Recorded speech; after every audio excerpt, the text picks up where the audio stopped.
ஒரு குடும்பத்தை உடைக்க நீதிமன்றம் தயாராக இருந்தது. ஆனால் ஒரு உயிரை காப்பாற்றிய மனிதாபிமானம் அந்த குடும்பத்தை மீண்டும் ஒன்று சேர்த்தது. இந்த உண்மை சம்பவத்தை கேட்டால் நீங்களே நெகிழ்ந்து போவீங்க. வாழ்க்கை ஒரு வட்டம்னு சொல்லுவாங்க. சில நேரங்கள்ல அந்த வட்டத்தில் கசப்பான பிரிவுகளும் இனிப்பான இணைப்புகளும் எதிர்பாராத தருணங்கள்ல நிகழும். டெல்லியில் விவாகரத்து கோரி நீதிமன்றம் வந்த ஒரு தம்பதியின் வாழ்வில் நடந்த நெகிழ்ச்சியான சம்பவம் தற்போது சமூக வலைதளங்களில் பலரது கண்களையும் கசிய வைத்துள்ளது. கொரோனா ஊரடங்கு மற்றும் வீட்டிலிருந்தே வேலை செய்யும் கலாச்சாரம் வந்த பிறகு தம்பதிகளுக்கு இடையே புரிதல் குறைந்து விவாகரத்துகள் அதிகரித்து வருவதாக புள்ளி விவரங்கள் கூறுகின்றன. 2020ஆம் ஆண்டு திருமணமான ஷிகா மற்றும் சௌரவ் இடையே சில காலத்திலேயே கருத்து வேறுபாடுகள் முளைத்தன. அது முற்றிப்போய் சௌரவ் மீது வரதட்சணை புகாரும் அளிக்கப்பட்டது. சட்ட போராட்டங்கள் ஒருபுறம் நடக்க ஷிகாவின் தந்தை கடும் நிதி நெருக்கடியில் சிக்கினார். வழக்கறிஞர் கட்டணம், நீதிமன்ற அலைச்சல் என அவரது சேமிப்பு கரைந்தது. சுமார் 10 நாட்களுக்கு முன்பு ஷிகாவின் தந்தைக்கு திடீரென மாரடைப்பு ஏற்பட்டது.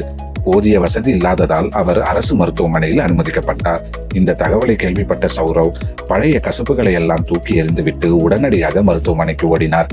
தனது மாமனாரை குர்கிராமில் உள்ள உயர்தர மேதாந்தா மருத்துவமனைக்கு மாற்றி அவருக்கு தேவையான அனைத்து சிகிச்சைகளும் ஏற்பாடு செய்தார்.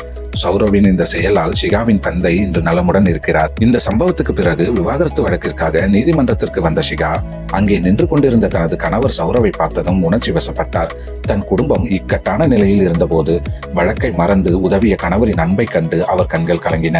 அடுத்த நொடியே கையில் இருந்த விவாகரத்து பத்திரங்களை சுக்குநூறாக கிழித்தெறிந்த ஷிகா ஓடிச் சென்று தனது கணவரை இறுக்கி கட்டிப்பிடித்துக் கொண்டார். நீதிமன்ற வளாகத்திலேயே கணவரின் தோளில் சாய்ந்து அவர் அழுத காட்சி அங்கிருந்தவர்களை நெகிழச் செய்தது. இந்த வீடியோ சமூக வலைதளங்களில் வைரலாகி வருகிறது. இதை பார்த்த நெட்டிசன்கள் அன்பு எதற்கும் அடிபணியாது, ஈகோவை விட மனிதாபிமானம் பெரியது என்பதை இந்த தம்பதி நிரூபித்து விட்டனர் என பாராட்டி வருகின்றனர். சண்டையிடுவது எளிது, ஆனால் உறவை தக்க வைப்பது கடினம். ஒரு நபர் ஈகோவை விட்டுக் கொடுத்து மனிதாபிமானத்தை தேர்ந்தெடுக்கும் போது சட்ட போராட்டங்கள் அர்த்தமற்றதாகிவிடும் என்பதற்கு இந்த தம்பதியே சாட்சி.